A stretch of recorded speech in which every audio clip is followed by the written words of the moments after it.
Bruce fans, happy Friday, Birdland Mailbag Day. And I'm always so excited for this thing, sir. Matter of fact, let me backtrack here, Michael Sullivan.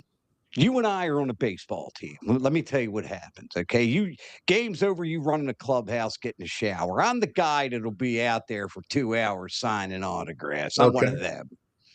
All right. You're the guy that go, Michael, Michael, and you just keep walking and ignore him, right? Is that you? Tell the truth. Sounds like me. Yeah.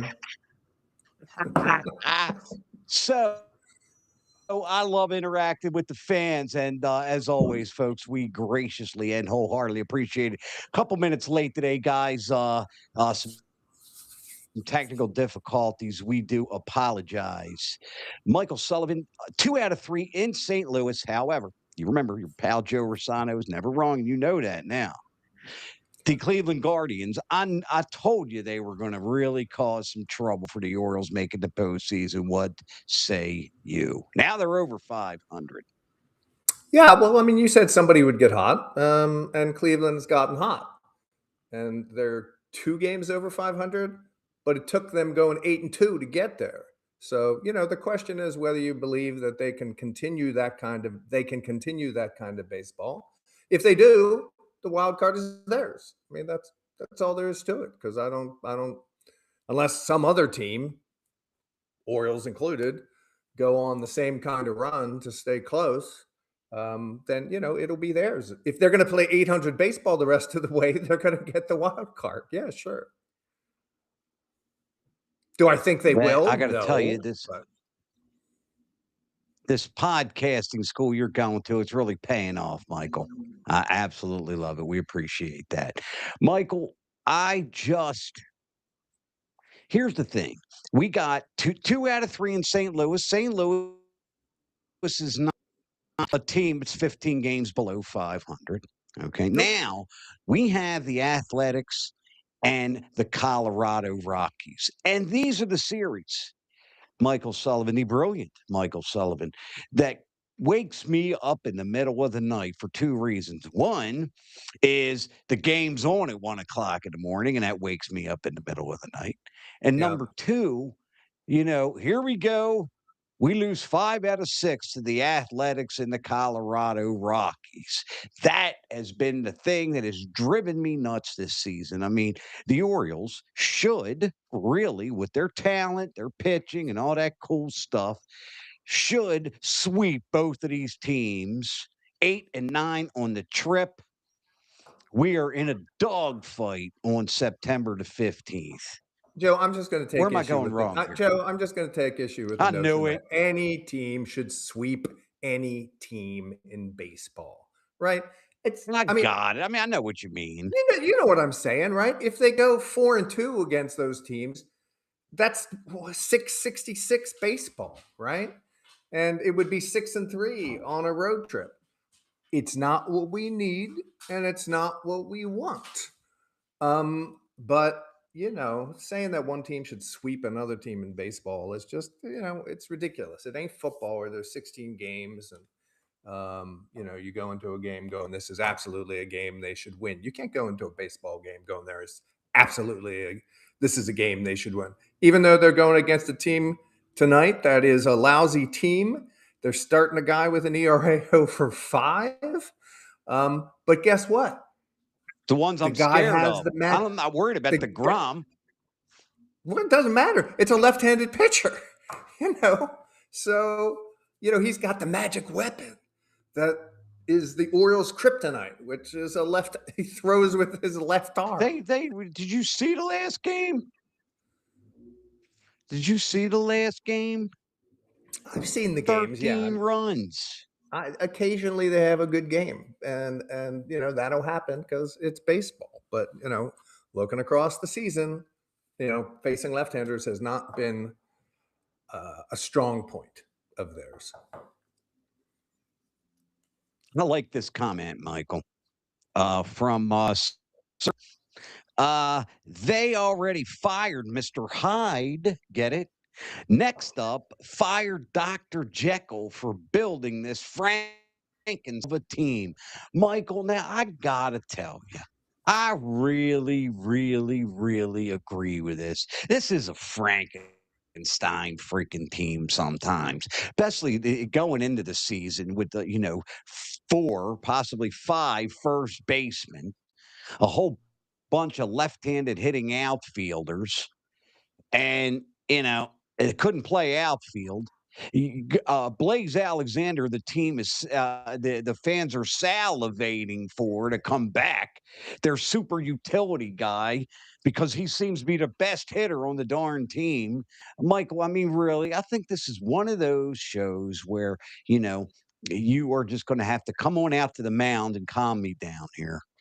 Joe, I will remind you, because everybody wants to forget it, that before this season started, God, baseball experts and analysts said this was going to be the best lineup in the major leagues. They said oh, I thought it, you were going to say not something me, else. but tons of Yes. experts said this is going to be the best hitting team in the major leagues. Now, clearly it's not. But I didn't see anybody at the beginning of the season going, this is a Frankenstein team. Didn't see it. Nobody said it. The only thing people said at the beginning of the season is we're dead because he didn't go get the number one starter that he promised. That's all people said, Joe. And now 132 games later, they're like, oh, the lineup is a Frankenstein lineup. That's not what people said at the beginning. It's performed poorly, no doubt. And I think in hindsight, No, it's but easy to say, somebody can't. plays third one day and then they play center field the next. That's what he's taught. And then you Sio at first base. It's Frankenstein. You get it?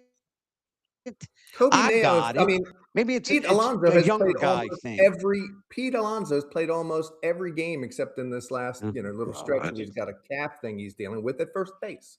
Mm-hmm. He has. And so we didn't go into the season with five first basemen. We went into the season with Alonso. We went into the We had season with Alonso and Mountcastle, Mayo. Alonzo, Mountcastle was on the team Mayo. briefly and then he got hurt. Well, I mean, You he know. went into the season with Mountcastle. Okay, so So he that's made the 3, team. Joe. He That's just 3, broke his Joe. foot Even at the public at the school season. you attended, you can No, add 1 and no, 1 and 1 is Basayo, 3. It's first not 5. He's a baseman. catcher, and he would have been catching all the time if he didn't get hurt, if Rutschman didn't get hurt. We all knew going into the season, Mountcastle, I have no answer for. I don't know why they signed him, and I don't know why I he don't was on the either. team to begin with. There's no rationale that makes any sense about that for me. But we all went into the season knowing that they were going to try to use the DH, first base, and catcher to principally rotate Rutschman, Basayo, and Alonso. And like all of the best laid plans for this team, that didn't work out because both Basayo and Rutschman spent a bunch of time on the IL. So, that wasn't a bad idea in and of itself to enter the season, but only Alonso could hold up his end of the bargain. Hey, Hubbard, are you ready? Because we love DK Hubbard here. So Gunner has 52 ribs, 535 at bats. Kobe has 51 and 320. Basayo has 48 and 308 at bats, and Tavares 49 and 368. What the hell? How many games has he cost us with his poor production? Michael, you know what happened to Gunnar Henderson? He was rookie of the year, and he made the mistake of hitting 36 home runs one year. I wished he would have hit 22 in 2024 because by golly in heaven, the kid's not that bad. Pete Alonso has already talked to Gunnar Henderson and his agent, Scott Boros. They share the same agent. And he says, hey, man, I want Gunny back. He's one of the best players in the game. I mean, that's the thing, Michael. I mean, was Gunnar Henderson supposed to hit 35 home runs, I don't think he was 95 supposed to hit. RBI, 290 a season? Is that the standard that we're supposed to expect from him? Is it? I think the standard that we had a reason to expect, because if I'm not mistaken, I think he had 27 or 28 home runs in his rookie season, and then he hit 36 the next year. So I think going into certainly 25, although he was hurt in 25, and so that affected his power. I think the expectation was that Gunnar Henderson's going to be a guy who routinely hits 25 to 30 home runs and knocks in 80 to 90 runs. And even on the low end of that, if he was, well, look, he's got 20 home runs. If he had, but if he had 80 or 90 RBIs on the season, this team would be in a far better position. And so the question was, how much has his performance cost us? I think it's definitely cost them wins and losses. There's no has cost them wins. I mean, no doubt. And while I am not one, Joe, I'm not one to like go nuts about what lineups look like right now. And for the last 3 weeks, month really, I cannot understand why Gunnar Henderson is batting behind Pete Alonso. It hasn't seemed to affect Pete, right? Like he's still producing like a monster. But if it were my team to manage, this is one spot where I just could not continue to do that. Against a left-hander, I would be batting Kobe Mayo behind Pete Alonso. And against a right-hander, I would bat whoever the hell was the hottest behind Pete Alonso to give him some kind of protection. So, and I obviously, if you're going to keep putting Gunnar in the lineup, he should be batting no higher than fifth or sixth. And I don't understand why they won't make that change. Except, I mean, I hate to say like it's just because they think it'll Reputation. damage his confidence, but I mean, how can you further damage his confidence? It's horrible now. Very good point here. Okay, good comparison.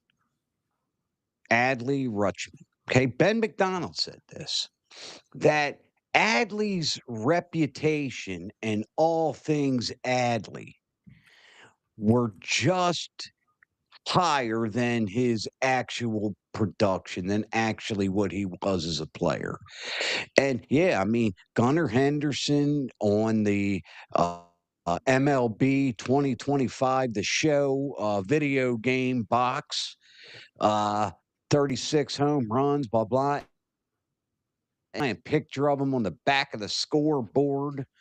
Um, I just think that all things Gunner just may be better than Gunner actually is on the field. Yeah, see, I don't Am I agree. wrong? I don't agree with that about Gunner. I agree wholeheartedly about Rutschman. Rutschman's production never matched Rutschman's reputation. Never did. The difference is with Gunner, his production did match his reputation in his rookie year. It did match his reputation in his second year. And in his third year, he struggled with injuries, but he still had an OPS of almost 800. So I mean, I think Henderson's reputation has in fact been earned by performance. And Rutschman was, a 250 hitter with nothing more than maybe 20 home run power, and Yep. That's it. that's it. Now, let's see what Mike T 6119 says. You can make an argument that Gunner's lack of production caused Adley to be traded. Now, they have to play Call of Duty online together. Yep, you're right. These kids do play that Xbox online with the earphones together, I'm sure. However, I would say this. I mean, you can't put, basketball, let's just say, uh, and the Bulls don't win. That's one thing. But you really can't hang something on one player because Pete Alonso hitting nearly 500, Michael Sullivan, over the last 17 baseball games. It's not like he's hitting 500 on the homestand of 3 games. All right. He's got almost 20 games, nearly 500. And if that's the standard, meaning he's carrying the team, which he is, the Orioles should have won every game the last 17 if you're going to hang Yeah, it I on mean, one I would person. say I would agree with you, Joe. It's hard to hang on one player a decision to trade Adley. What I would say to Mike T is, yeah, you could say Gunnar contributed to the reasons that led to Adley's trade, but so did Colton Cowser's complete lack of production. So did Tyler O'Neill's complete lack of production. So did Jackson Holliday's injury and slow start. And certainly his production has not even been as good as it was last year. And for all of the people who said, oh, Rutschman is back, I mean, he still left here batting 250 with 8 home runs. So, I just think the lack of production in general and the record that resulted from it led to Adley being traded. I mean, if Gunnar was having his 2024 season, Adley probably wouldn't have been traded. But, that's a lot to ask. I mean, here's the thing. I mean, I am just what a shame kind of guy, Michael. Just that's just I think that's how I was raised, maybe, or the environment I grew up in. Who knows? But here's the thing, okay? Think of what has happened to this team over the past few years. Ryan Mountcastle, there's a good 33 home runs as a rookie. God bless him. Good looking guy, good job, pretty wife's got confidence. And then he hits the crapper.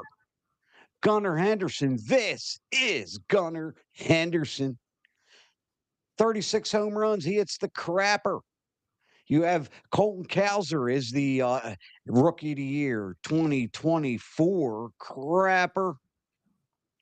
You gave Bradish a whole bunch of money in his past few starts since he got that money. Crapper. What's going on, Michael? Help me. I'm not understanding why this keeps happening to people, to players here. Well, with regard to whether somebody hit the, as you so eloquently put it, Joe, the crapper, look, I don't think Gunnar took a dive until this season. He was hurt last year. His power numbers were down, but he still hit a ton of doubles and he hit 800 and he only committed 8 errors in the entire season. So I would not suggest that he, took that series a dive last year. And I think that's why people were still optimistic about what he would do this year. As it relates to Colton Cowser, I think we, perhaps all of us, ignored the gigantic warnings of his rookie year. I mean, yes, he hit 24 home runs, but he also hit 242. And They he all hit struck out. 242, though. Well, now it's league average, but there's something wrong with it when you also strike out 172 times in 499 at bats. That's more I'm going to than say they that's all do more that than too, Michael. 33. That's more than 33%. So, I mean, there was so much swing and miss in his game in his rookie year. It was kind of foolish of us to think that the league wasn't going to figure that out going forward. And they did, and he can't adjust. So yes, he hit, he hit the skids. Bradish, this argument about, their performance went downhill after they signed. Bradish signed his contract months ago. I'm surprised you don't go to the thing that you were, beating the drum about at the beginning of the year, which is dude's tired. He's never pitched this much. And that might be what we're starting to see with Bradish and what we're starting to see even with Boz. Boz is just a few minutes. I mean, not that many innings away from his career high. Bradish has already surpassed his career high. And you were beating the drum about this early this year. And I was saying, that you were right about, maybe, because these guys do seem to be fading a little bit. But I don't think we know that about either Bradish or Boz until they pitch another game. It could be it's a bad game, because if you look back at both of those guys, it's like oh, they've given up 3 runs or more twice in their last 14 starts. That's not hitting the skids, you know? Um, so, we'll see another game or 2, and I'm gonna be in agreement that they've started to hit the skids, um, probably from fatigue. So, But you know I must ask the question that the immortal, rest in peace, Rachel Phelps, former owner of the Cleveland Indians, once said. What are these guys, Michael? A bunch of pansies. My goodness gracious. I tell you, that's the thing that I can't fathom, or what bothers me most about me. I mean, man, come on, guys, throw at each other for crying out loud. Crash into the darn catcher. Let's see.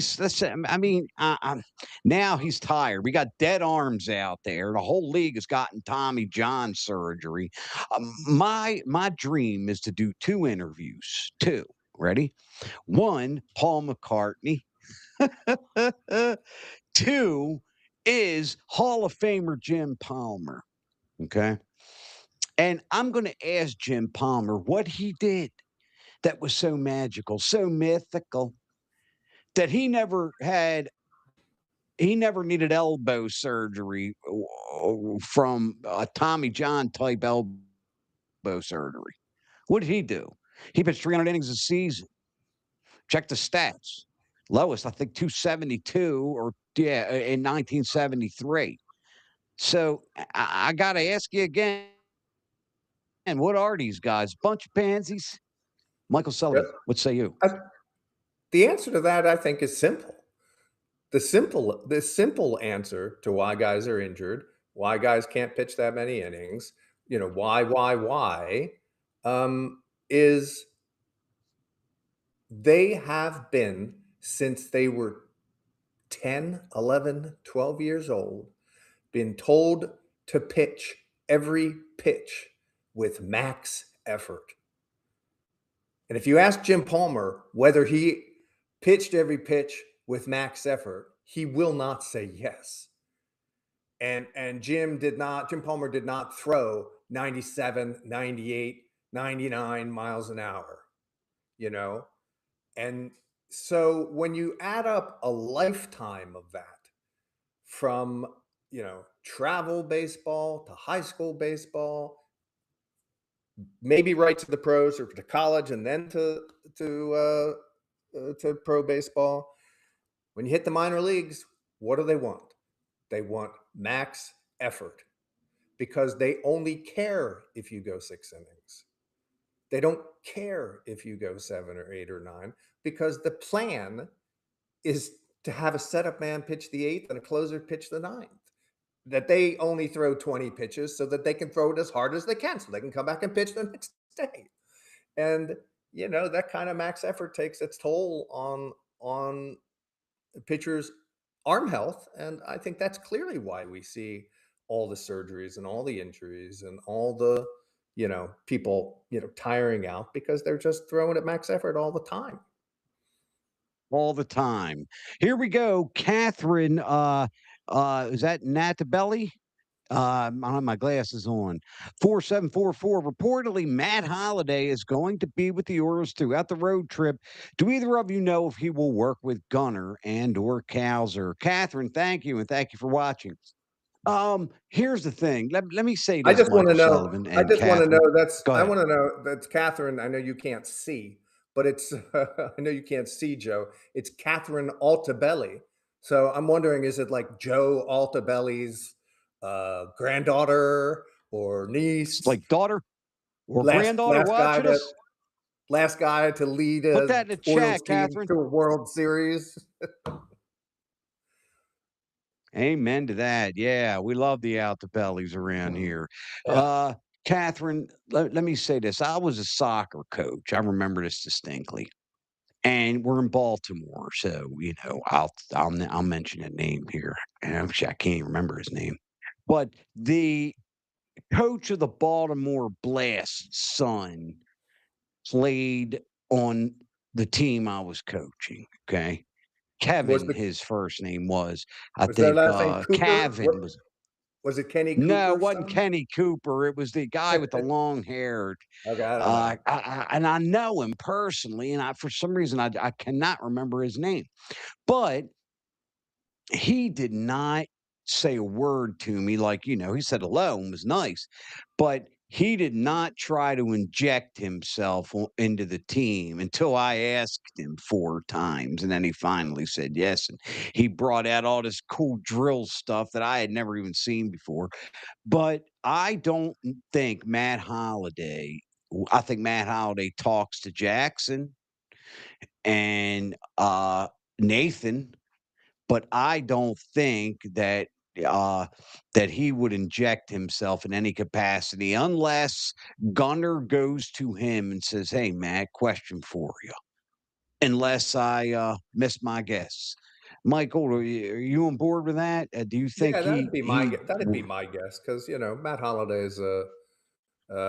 Matt Holliday is a professional, and Mhm. he's not going to step into a locker room and be No seen way. to be usurping the authority of the hitting coaches.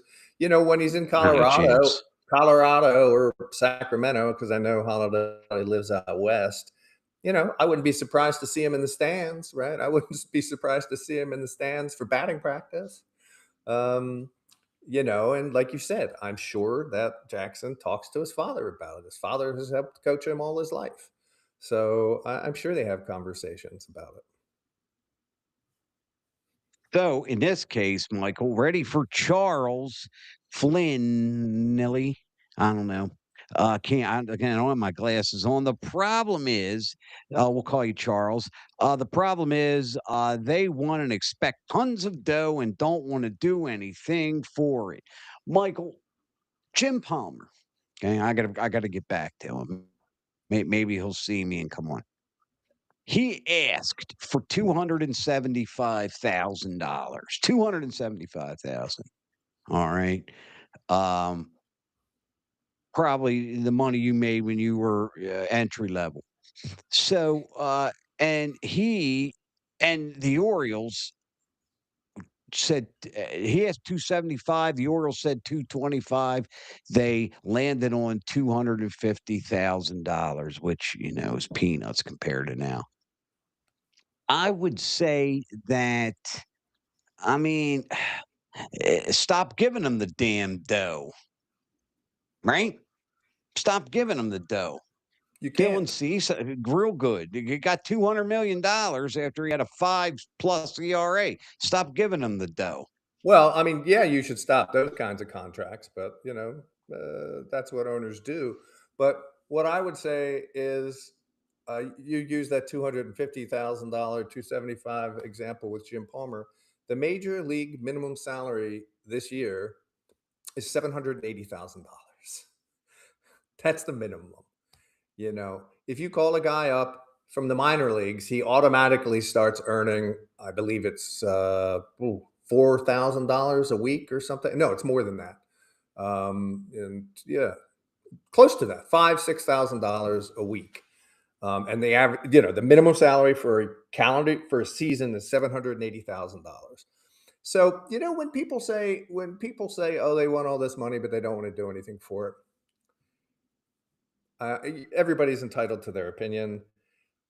These are guys whose current and future livelihood depends on their ability to produce on the baseball field. And, I don't think for a second that these guys are out there going, I need to get a home run because it's going to increase my salary. They're going out there because they are guys who have competed all their lives and they want to go out, do well, and win. And that does translate into money. But I don't think it's, like that's the motivating factor for absolutely everything they do. And I know people want to believe that's the case, but they make almost $1 million a year once they've been in the majors for like a year. So I don't think it's as simple as that. This is a good one. All right. Beam TCTV. I hope I'm right there. Interested to hear what you all think will change defensively with Blaze returning. Our corner infield and outfield positions are feeling crowded. Michael, 3 words. Okay. Christian Encarnacion Strand hit 20 plus home runs and 450 at bats in Cincinnati. I have no idea why they let him go. None whatsoever. I got, I got that they, have a good first baseman and a pretty decent third baseman over in Cincinnati. But Christian Encarnacion Strand, let me say, if you're watching, Christian, come on the show. Number one, number two. God bless you, sir. You're whacking him out of there. We like it. We like it. Um, what do you do with him at third base to keep his bat in the lineup, Michael? I mean, because Well, I guess a that's couple where things. Blaze goes, right? He goes to third base, right? A couple things. I look like everybody. I'm thrilled with the way Encarnacion Strand is hitting with the Orioles. Right? He's been good. Um, it's still only 32 games, and yes, he had a decent rookie season with the Reds. But over the course of the next 2 seasons, he had 260 at bats and hit 8 home runs. So I mean, let's just slow our roll. The guy does not have a long major league track record of success. He had a decent rookie year, and then he stunk for parts of 2 seasons. Stunk so much that the Reds let him go for a pittance in cash. And so, yes, he's been playing great for the Orioles, and he needs to play, right? I get that he needs to play. But here's the thing. Encarnacion Strand, Kobe Mayo, Blaze Alexander are all right-handed hitters. And Kobe Mayo is going to play every single game against a left-hander, either at third or at DH, because he is the major league's best hitter against left-handed pitching. So he's going to play. And then you have spots. Then you got better. Blaze. Yeah, and then you got Blaze and Encarnacion. And I know Encarnacion hits Blaze right-handers going to go to the better. outfield, play left field, I guess, I mean, I or whatever think the they heck they probably do. will. I mean, God, I wish he could have like an entire spring training of playing the outfield before they, have him play the outfield. But the outfield, bunch of guys in the outfield for the Orioles, quite frankly, stink. And O'Neill is hurt. So that leaves you with Kowser, Beavers, and Tavares. And what's his name? Franklin. Or did they send him down? Are they? Christian. I don't know. Maybe not. Not yet. No, they brought up Luis Vasquez, I believe, to replace Tyler O'Neill, O'Neill. but I don't Yeah. know. I mean, you Yeah. might be So I guess right. Franklin's still there, but if they bring Blaze back, then somebody's got to go. And I would suspect it's going to be Franklin. Yeah, I mean, I put him in the outfield. Well, I think Mike Blaze T. will I think Mike back T. up Blaze first Blaze is base and DH. Blaze is going to play everywhere. I think that's the simple answer. He can play third. He can play short.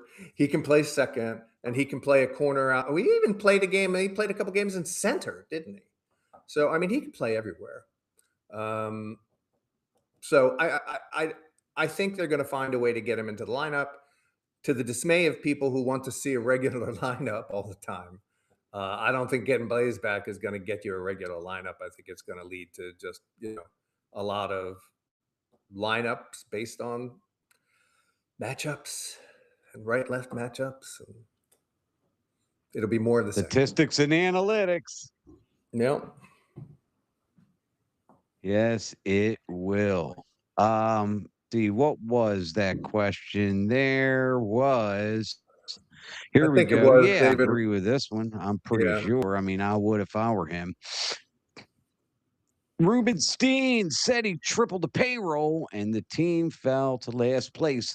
A money guy can't be too pleased by that. Well, depends on what you call money guy. When you're a trillionaire, what do you care? Well, I think this. He looks at the team as an investment. That's what they say. I didn't say that. That's what they say. And here's what bothers me about David Rubenstein. First season, okay, he's every people in the bird bath. He's taking selfies. The only owner I can think of that ever had a bobblehead, horrible, and connected he is to the team right now. I think he's got more pressing business. Am I wrong, Michael? Well, the first year, um, he came on board like almost basically around opening day. So, um, he wasn't there. And as far as it being an investment, I, I agree that he knows it's a good investment. He knows that the value is only going to go up.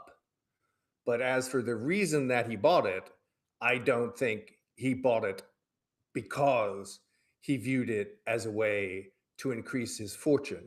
A, he doesn't need to. And B, the guy is a Baltimore guy. He went to City College High School.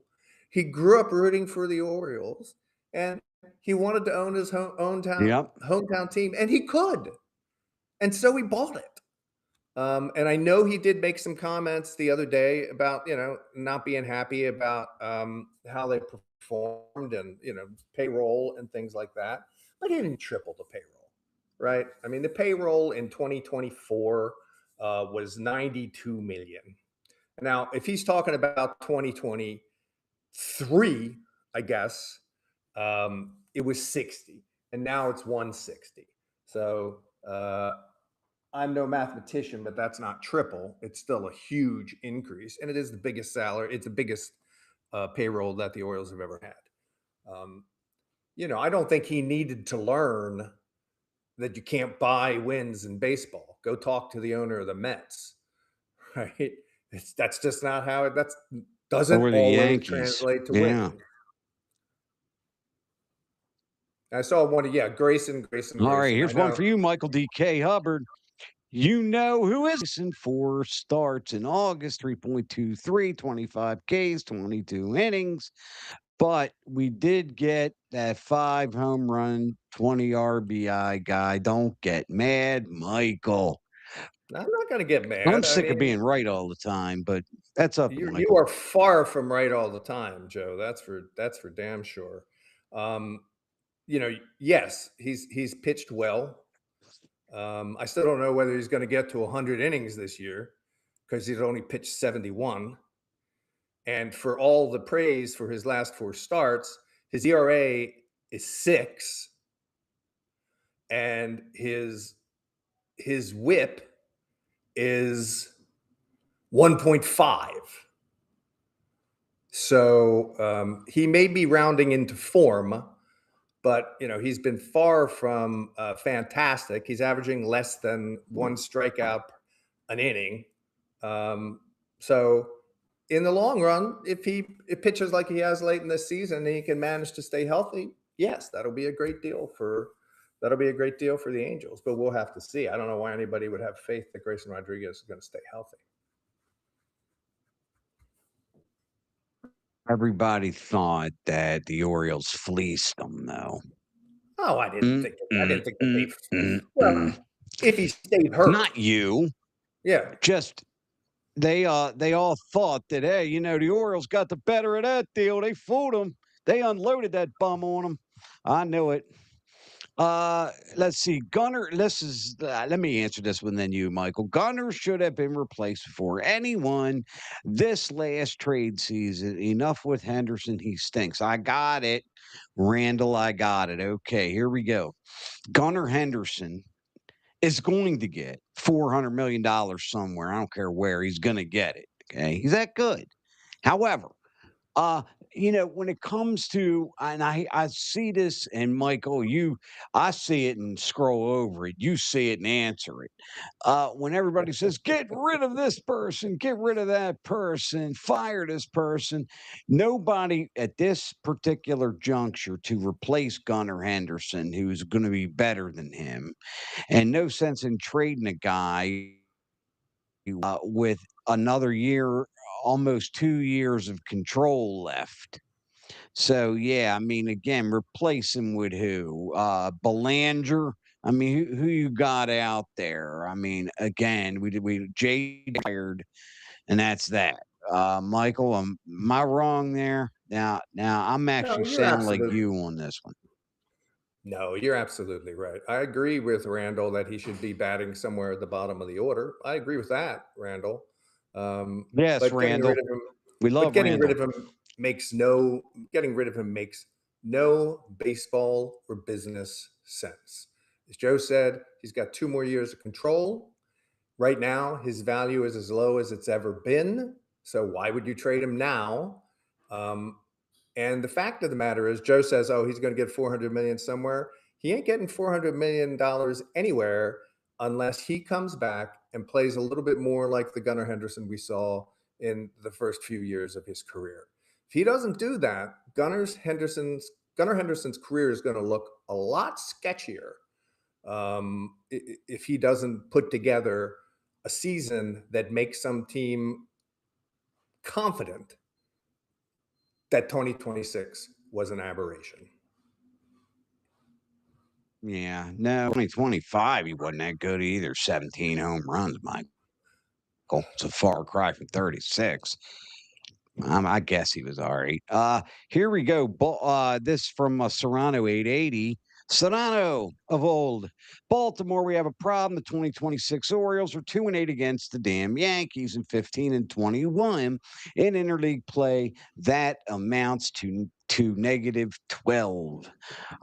Well, they won, I don't know, just lately 8 out of from the Tampa Bay Rays. That's not too shabby. Um, I mean, they don't have Aaron Judge and this and that, or they didn't have Max Fried when they were here on the homestand, this last homestand. And yeah, the Orioles sure don't play very well against the Yankees, it doesn't seem. They seem to get swept a No, lot. but as you pointed out, they are 8-4 against Tampa Bay this year. So how do you account for that? Um, you know, and you can bend those win loss statistics to demonstrate anything you would like to demonstrate. Right. I could go cherry pick a handful of teams, including some playoff teams that the Orioles, when you added them up, have a winning record against. But then on the other hand, oh, here's some losing teams that they have a losing record against. So, I mean, yeah, they lost games. And the Yankees kick their butt most of the time. That's just a fact. That is the fact, Jack, as we used to say when I was younger. So, Michael, let me ask you this. Okay, I ask you this all the time, and you give me the same damn answer, and I want a new one. What happens this season? Where do we go from here? I mean, for real, what do you see? I see Yankees, Boston, Cleveland. I really do. I think the Orioles are not going to make the postseason. I'm going that far. And yourself. I don't think the Orioles are going to make the postseason. I don't think the Orioles are going to fold like a house of cards the rest of the way. I mean, I think that the Orioles are going to end the season somewhere between, 2-5 or 2-6 games under 500. I do not foresee some kind of complete collapse. And I wish everybody would at least operate from basic fact when contemplating the Orioles' future. Michael Eyes will not be fired during the season. There's only 30 games left, and it's not going to happen, people. No matter how many times you say it, wish it, post about it, stick pins into voodoo dolls of Mike Elias. It's not happening. And so the legitimate question becomes is, will he be retained after the season? If I was a betting man, I would say I would take the bet that he will be retained. And I say that for a number of reasons. One, Rubenstein's public comments about the man and his feelings about the job that he's done. Two, because there's a looming lockout.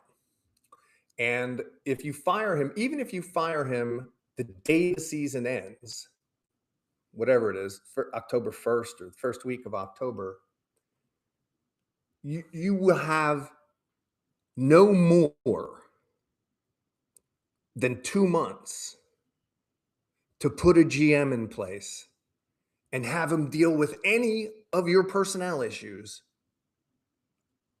after December 1st.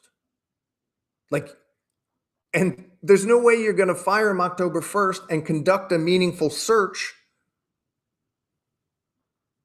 that doesn't last until like November. And then you're going to have 1 month of a GM coming in when he can do anything with your roster or sign anybody or do anything because there'll be a lockout December 1st.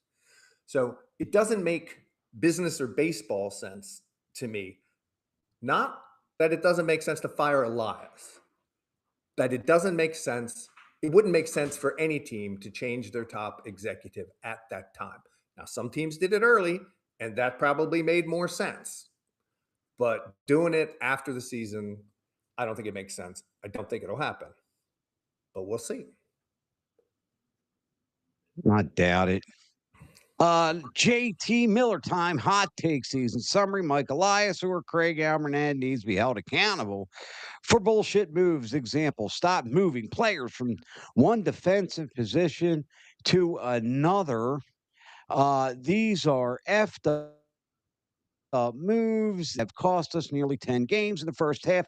Those need to work in the spring. Too little, too late to be in this season. If you were to ask an outsider, not family, geez, I didn't realize it was that.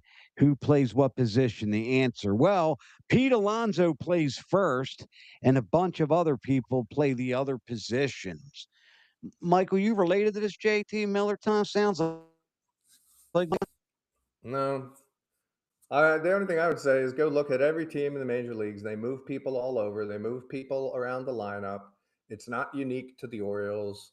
And if you're going to start talking about, well, they need to get this worked out in spring training, there ain't likely going to be a spring training next year. So, or if there is, it's going to be super abbreviated about it. I don't know. I don't feel like it's worth a lot of time and energy to argue about where people bat and moving people around all over the diamond. The only time I dislike moving people around is when you're putting people into positions that they're,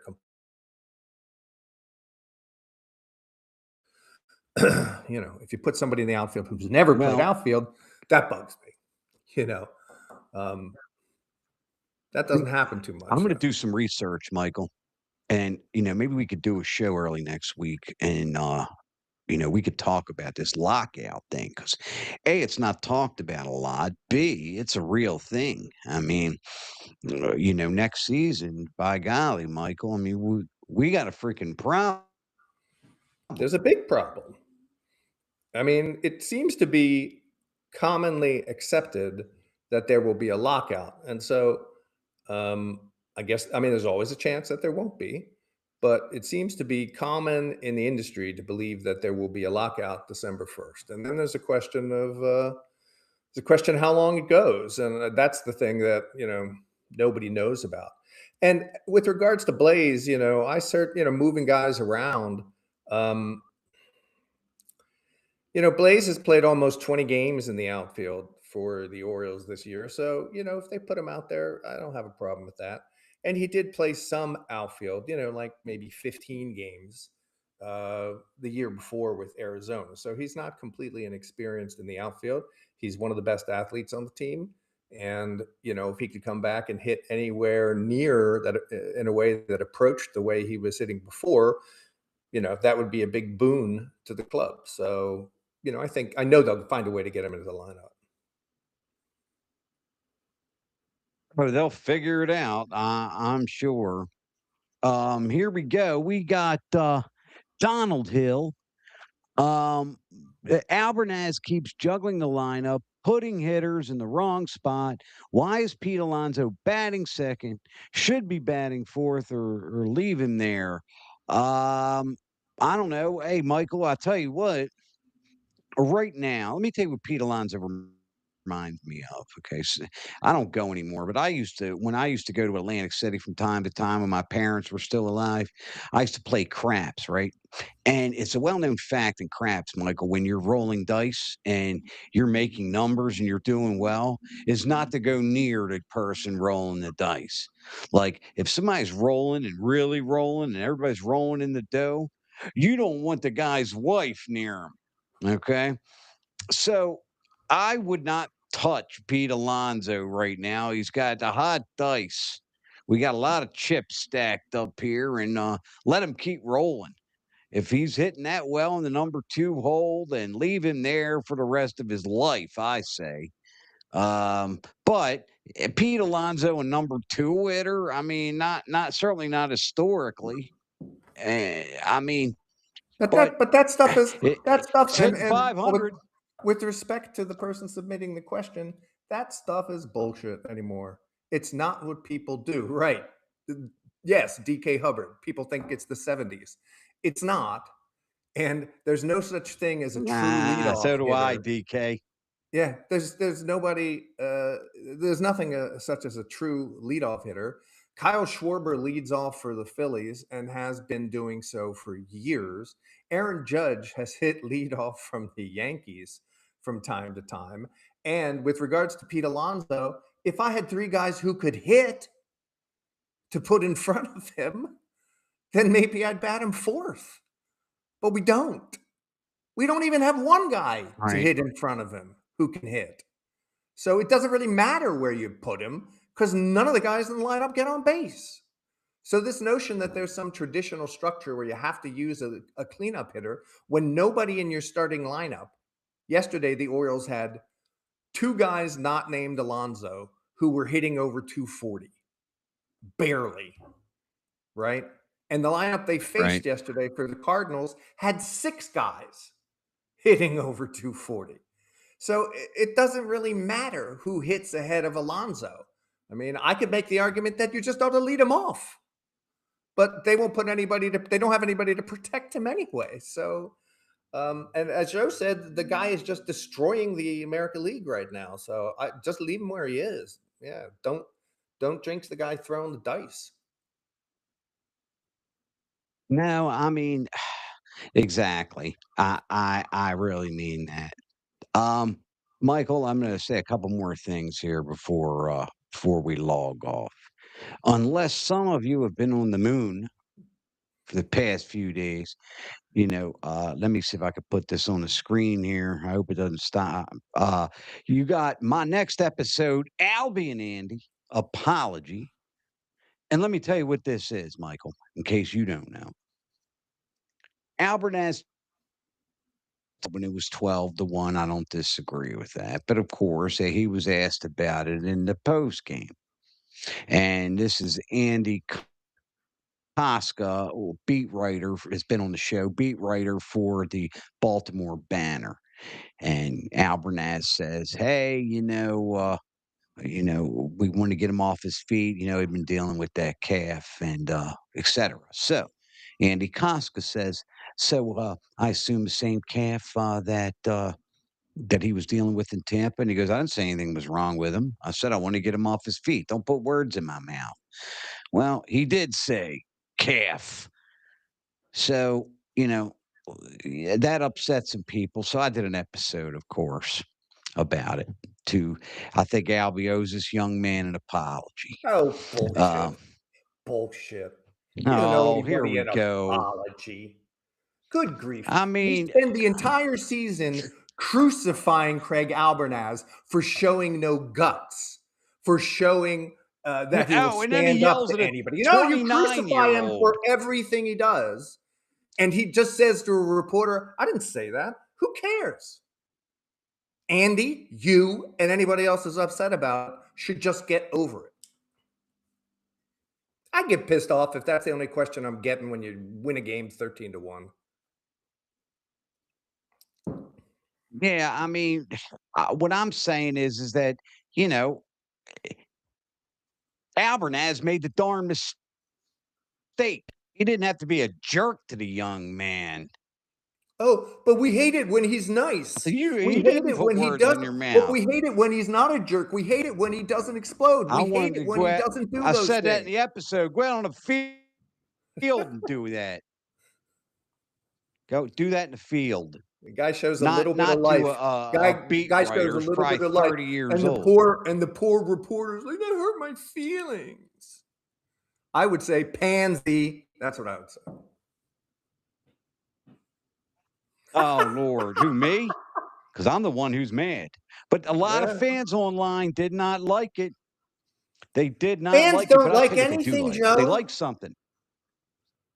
You know, they don't like There you anything. go. I disagree. I'm going to tell you what they like. Okay.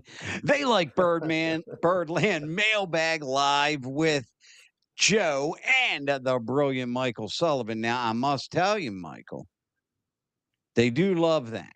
They do love that. As always, let me ask you, nice folks, to please click that subscribe button. It really helps. I got friends of mine saying, man, get them to subscribe. That'll really help you out. Click like, share, comment, click that notification bell for all latest episodes. Michael Sullivan, I will give you the last word. Now, my last word is just going to be what I usually say, which is go O's, beat the A's. Let's see if we can get a decent pitched game from Brandon Young and take a series, if not sweep it. The late Edward Bennett Williams could not have said it better. As always, O's fans, thank you so much for tuning in. Again, please click that subscribe button and don't forget to take some time, really, and adopt yourselves a pet. For the handsome Matt Faulkner, the brilliant Michael Sullivan, I am Joe Rossano. I say God bless you, O's fans, and we will see you next time. Tell them, See you Michael. soon. Thanks for tuning in.